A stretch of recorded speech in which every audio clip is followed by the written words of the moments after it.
अक्सर राइटर कहते हैं कि मैं बचपन से लिखता आ रहा हूँ या मुझे बचपन से लिखने का शौक़ था। मेरे साथ ऐसा हरगिज़ कोई मामला नहीं था। तो मैं बचपन से ही फिल्में देखता आ रहा हूँ। बड़े एजाज़ की बात है कि बानो आपा के हाथों उनके घर दास्तान सराय में मेरी पहली किताब की तकरीबी रूनुमा हुई। जो आजकल के पढ़ने वाले वो उस तरह की गहरी उर्दू वो समझ ही नहीं पाता। ये ज़रूरी नहीं कि जो बहुत ज़्यादा पढ़ा लिखा हो वही लिख सकता है। अता पहले है, उसके बाद उस अता में निखार आपके पढ़ने से और आपके मुशाहिदे से आता है। इस दौर में लोग बगैर पढ़े लिखना चाह रहे हैं। इर्द गिर्द किरदार और कहानियाँ हम उनको छोड़ के वो किरदार लिख रहे होते हैं जो दुनिया हमने देखी ही नहीं।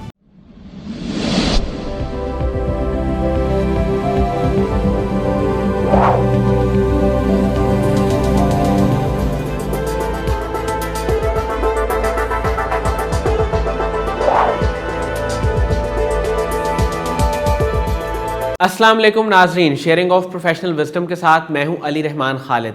आज हमारे साथ असरे हाजिर के एक मारूफ अफसाना निगार और स्क्रिप्ट राइटर और screenplay writer Shakeel Ahmed Chauhan साहब मौजूद हैं। हम इनसे जानेंगे कि नावल निगारी की तरफ इनका इंटरेस्ट कब और कैसे डेवलप हुआ और अब तक इनकी कौन कौन सी किताबें मंजर आम पे आ चुकी हैं, और इसके साथ साथ ये कुछ टेली फिल्म्स और फीचर फिल्म्स में भी काम कर चुके हैं। इनका ख्वाब क्या था और इन्होंने इस राह में किस तरह जद्दोजहद की, ये सब बातें हम इनसे जानेंगे इस इंटरव्यू में। आइए इनसे मुलाकात करते हैं और जानते हैं। बहुत बहुत शुक्रिया शकील अहमद चौहान साहब आपकी तशरीफ़ आवरी का। सर, आप असरे हाज़िर के एक मारूफ मुसन्निफ़ हैं। मुझे ये बताइएगा कि लिखने की तरफ आपका रुझान कब और कैसे डेवलप हुआ। आपने बेशुमार किताबें भी लिखी जिसमें अफसाना निगारी, स्क्रीन राइटिंग और स्क्रिप्ट राइटिंग भी शामिल है। तो ये सारा सफ़र आपने कैसे तय किया? ये शौक़ आपके अंदर कब और कैसे डेवलप हुआ? बिस्मिल्लाहिर्रहमानिर्रहीम। सबसे पहले तो मैं कासम अली शाह फाउंडेशन का शुक्रगुज़ार हूँ कि उन्होंने मुझे अपने ऑफ़िस में बुलाया और अवाम के साथ बात करने का मौका फ़राहम किया। अब आते हैं आपके सवाल की तरफ। आपका सवाल था कि ये मुझ में ये रुझान या दिलचस्पी या शौक़ कैसे पैदा हुआ। तो जिस तरह अक्सर राइटर कहते हैं कि मैं बचपन से लिखता आ रहा हूँ या मुझे बचपन से लिखने का शौक़ था, मेरे साथ ऐसा हरगिज़ कोई मामला नहीं था। मुझे बचपन से फ़िल्में देखने का बहुत शौक़ था और मैंने जब होश संभाली तो वो दौर था जो VCR का दौर जिसे हम कहते हैं। तो मैं बचपन से ही फ़िल्में देखता आ रहा हूँ और कहीं ना कहीं आपके अंदर एक ख्वाहिश पनपती है कि मैं भी बड़ा होके डायरेक्टर बनूंगा और मैं फ़िल्म बनाऊंगा। तो मैंने जो कहानियाँ सोची, कहानियाँ तो मैं बचपन से सोचता आ रहा हूँ, लेकिन मैंने कभी लिखी नहीं, कभी किसी अदबी जो मैगज़ीन है या माहाना मैगज़ीन है, डाइजेस्ट है, उनमें कभी भेजी नहीं। तो मैं कहानियों को फ़िल्म के अंदाज़ में ही सोचा करता था। और जब मेरा एक वक्त गुज़रा है अमारात में, जिसे दुबई भी कहा जाता है, तो मैं जब दुबई में था तो मैं कहानियों को स्क्रीन प्ले के अंदाज़ में लिखा करता था। जब मैं पाकिस्तान शिफ्ट हुआ, ये 2012 की बात है, तो वो आपके अंदर जो शौक़ था, तो मैंने उस दौर में ये जो नए डायरेक्टर हैं ये कोई भी नहीं था। मतलब वार और मैं हूँ शाहिद अफरीदी, ये फिल्में भी रिलीज़ नहीं हुई थी। तो उससे पहले पाकिस्तान में दो ही लोग थे, सैयद नूर साहब और शुएब मंसूर साहब, जो बड़े नाम हैं। तो शुएब मंसूर साहब तो कोई मतलब गायब से रहते हैं, आम लोगों की पहुंच से दूर हैं। तो फिर मुझे सैयद नूर साहब जो मैसर आ गए, तो मैंने एज असिस्टेंट उनके साथ काम किया। फ़िल्म थी देवर भाभी, वो टीवी पे चली थी, PTV और जियो के ऊपर। पुरानी देवर भाभी का रीमेक थी। उसके बाद मैंने हसन अस्करी साहब के साथ आधी फिल्म की। फिर मुझे एक ब्रिटिश डायरेक्टर थे माइकल हडसन, उनके साथ काम करने का मौका मिला। तो इस तरह मेरा जो सफ़र था इस मीडियम में, वो एज ए असिस्टेंट डायरेक्टर था। लेकिन जैसे मैंने शुरू में अर्ज़ किया कि मैं कहानियों को स्क्रीन प्ले के अंदाज़ में लिखा करता था, तो वही स्क्रीन प्ले मैंने एक लिखा हुआ आपा बानो कुदसिया को दिखाया। तो उन्होंने, वो स्क्रिप्ट था मुकम्मल, तो उन्होंने उसे पढ़ा और उन्होंने मुझे कहा कि बेटा ये तो आपने बड़ा अच्छा लिखा है। तो मैंने उनसे कहा कि आपा जी मुझे मशवरा भी दे दें कि मैं इसे किसे पेश करूं, किसे पिच करूं कि इसके ऊपर फ़िल्म बन जाए। उन्होंने कहा कि फ़िल्में आजकल तो नहीं बन रही, तो आप ऐसे करें कि नावल की शक्ल दें, कहानी आपकी मजबूत है। तो उस तरह फिर मेरा पहला नावल बिलाल साहब वजूद में आया। तो मैं बानो आपा का शुक्रगुजार हमेशा रहूँगा कि वो पहले नावल की तकरीबी रूनुमाई उनके घर दास्तान सराय में हुई और मेरे उस्ताद सईद नूर साहब भी तशरीफ़ लाए, नूरुल हसन, इफ्तिखार इफ़ी साहब, ये सब वहाँ मौजूद थे। और ये बड़े एजाज़ की बात है कि बानो आपा के हाथों उनके घर दास्तान सराय में मेरे पहली किताब की तकरीबी रूनुमा हुई। फिर एक सिलसिला चल पड़ा, फिर दूसरी किताब अफसानों की आई, फिर तीसरी कहानियों की किताब थी, फिर एक नावल चलते रहे। और जो आखिरी नावल इस साल आया है जून में, वो है मजरू के नाम से, और उसे मैंने कैप्शन दिया है फिल्मी नावल। और कुछ लोगों ने बड़ा एतराज़ किया और कुछ के ऊपर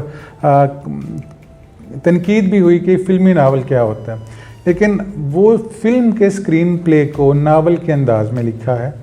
और आम जो हमारे देखने वाले उन्हें स्क्रीन प्ले का नहीं पता होगा। नावल में एक ही राइटर कहानी, मंजर निगारी और मुकालमे लिखता है, और फिल्म में स्टोरी किसी एक बंदे की हो सकती है, मंजर निगारी या स्क्रीन प्ले दूसरा आदमी लिख रहा होता है, और डायलॉग्स कोई तीसरा लिख रहा होता है।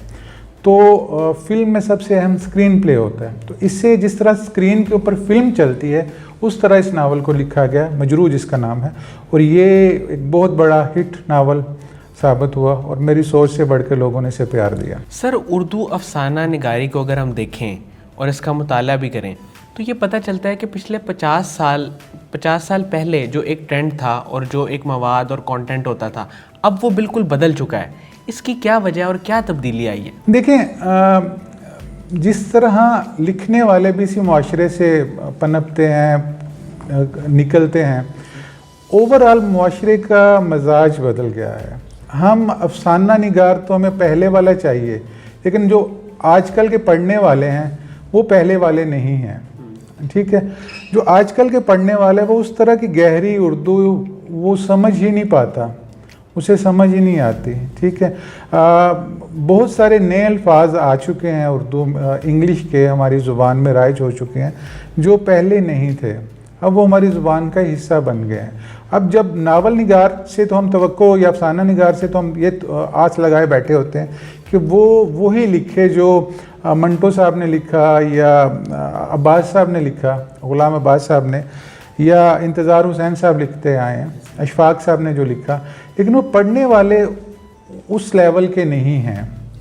ठीक, तो फिर अफसाना निगार, नावल निगार, उनको भी बदलना पड़ा। अगर वो ना बदलते तो ये जो किताब आज के दौर में ज़िंदा है ये भी मर जाती। सर, मुझे ये बताइएगा, आप ख़ुद भी मुसन्निफ़ हैं, जब एक मुसन्निफ़ लिखता है, नावल लिखता है या कुछ भी लिखता है, तो उस पर वो एक अता की कैफ़ियत और एक आमद की कैफ़ियत ज़्यादा होती है या उसकी अपनी ऑब्ज़र्वेशन और मेहनत होती है? देखिए, सबसे पहले तो एक सलाहियत है, खुदादाद सलाहियत। हर लिखने पढ़ने वाला लिख नहीं सकता, मतलब मुसन्नफ़ नहीं हो सकता। ये ज़रूरी नहीं कि जो बहुत ज़्यादा पढ़ा लिखा हो वही लिख सकता है। मंटो साहब, गुलजार साहब बहुत बड़ी मिसालें हैं। ये लोग मैट्रिक या इंटर थे।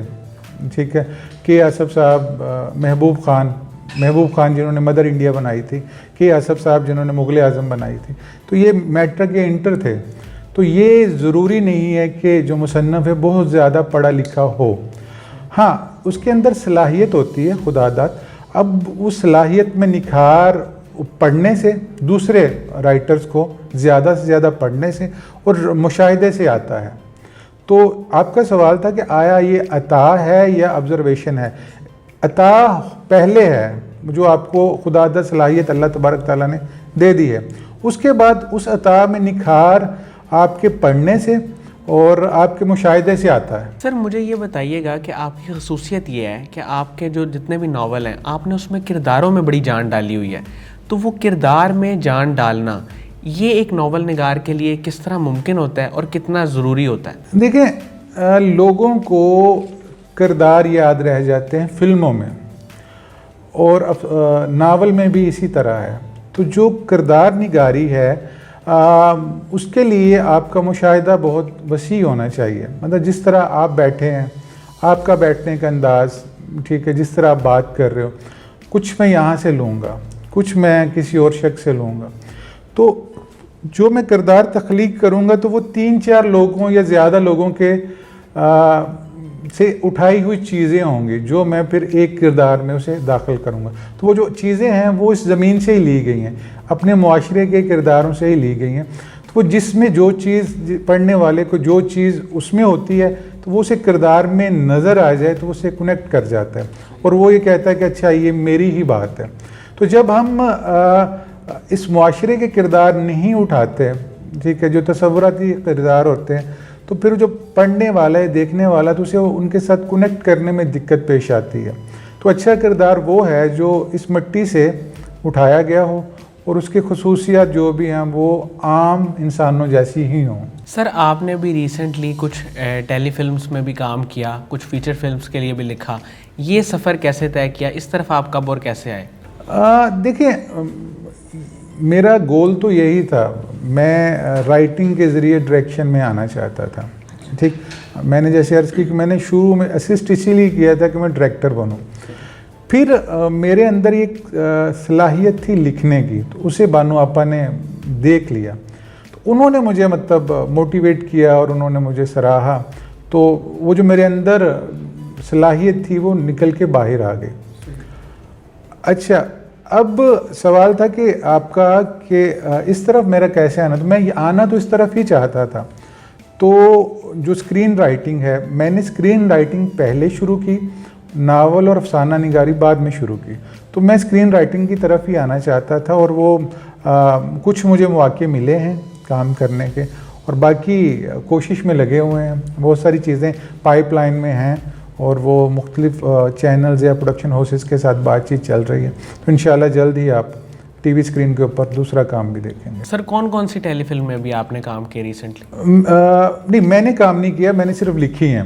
एक TV1 पे 3 साल पहले टेलीफिल्म चली थी, माई चीमी का फैसला। बुशरा अंसारी साहिबा हमारे मुल्क की मारूफ अदाकारा हैं, तो उन्होंने वो जो मरकज़ी किरदार है उन्होंने अदा किया था। उसके अलावा यूट्यूब के ऊपर इस 14 अगस्त के हवाले से एक फ़िल्म आई है ग्रीन के नाम से, वो 14 अगस्त के हवाले से वो मैंने लिखी है। इसके अलावा एक फ़िल्म आने वाली है, फीचर फिल्म रहबरा। तो जिस तरह मैंने शुरू में अर्ज़ किया कि फ़िल्म का जो स्क्रिप्ट होता है वो 3-4 लोग मिलकर लिखते हैं, तो उसमें जो टीम थी, राइटिंग टीम, उसका मैं हिस्सा हूँ। मतलब वो सारी फिल्म मैंने नहीं लिखी, जो टीम है अमीन इकबाल साहब उसको लीड कर रहे हैं, जो फिल्म के डायरेक्टर हैं, तो वो 3 लोगों के साथ मैं भी उस टीम का हिस्सा हूँ। सर, नावल निगारी से मुआशरे की इस्लाह कैसे मुमकिन है? देखें भाई, ऐसे है कि जो पढ़ने वाला है ना, वो कहानी से इस्लाह ले लेता है। जिस तरह इंसान सफ़ेद और ब्लैक नहीं होते, ग्रे होते हैं, अच्छाइयाँ भी हैं उनमें, बुराइयाँ भी हैं। तो कहानी में भी अच्छाई और बुराई के दोनों पहलू होते हैं। अगर तो वो कहानी इस मुआशरे से ली गई है तो उसमें अच्छाई और बुराई के पहलू हैं। अब पढ़ने वाले बहुत ज़हीन हैं, ठीक है, तो जब आप उसको कहानी से हट के आप तबलीग शुरू करते हैं तो उनको पता चल जाता है। आपने कहानी बयान करनी है। देखिए, आपकी कहानी, आपके नावल में एक किरदार सूफ़ी का भी हो सकता है और एक किरदार तवाइफ का भी हो सकता है। अब सूफ़ी तो सूफ़ियों वाली बात करेगा, तो जो पढ़ने वाला है वो सूफ़ी की बात से कुछ ना कुछ अच्छी बात ले लेगा। अब जो तवाइफ है वो जिस तरह का उसका पेशा है वो उसी तरह की बात करेगी, उसकी ज़ुबान भी उसी तरह की होगी। हाँ, उस किरदार के पीछे उसकी एक बैक स्टोरी होगी और जो बैक स्टोरी है वो तय करती है कि वो किरदार ऐसा क्यों है। ठीक है, तो सवाल आपका था कि कैसे इस्लाह, तो कहानी खुद इस्लाह ही होती है और पढ़ने वाला उससे अगर सीखना चाहे तो हर कहानी में कोई ना कोई सबक होता है। सर, मैं चाहूँगा कि आप मुख्तसरन बताएं कि आपकी अब तक कौन कौन सी किताबें मंजर आम पे आ चुकी हैं और इनकी क्या तरतीब थी और किस तरह से आई? जी, मेरी पहली किताब 2015 में आई थी, बिलाल साहब, जिसका मैंने जिक्र किया शुरू में। उसके बाद दूसरी किताब थी अफसानों का मजमुआ, ज़िंदगी के बाद मौत से पहले। उसके बाद तीसरी किताब थी 2017 में, नोक पलक के नाम से, वो कहानियाँ थी। फिर मैं क्योंकि लिखता रहा हूँ लेकिन किताब अगले 2 सालों में कुछ शाया नहीं हुई, 18 और 19 में। 2020 में मेरी 3 किताबें आई हैं। वो पहले की लिखी हुई थी, दिल अदल बदल एक छोटा सा नावल था 150 सफ़ात का। उसके बाद एक और नावल था मन के मोहल्ले में, वो भी कोई 250 सफ़ात का था। और उसके बाद एक तीसरी नावलेट कह सकते हैं लेकिन उसको कैप्शन हमने नावल का ही दिया है, ज़ीरक ज़न। तो वो 2020 में 3 किताबें आईं और इस साल 2021 में मेरी 7वीं किताब आई है मजरू के नाम से, जिसे हमने फिल्मी नावल का कैप्शन दिया है और ये नावल बहुत बड़ा एक हिट साबित हुआ है और इसके ऊपर दर्जनों तबसरे किए जा चुके हैं।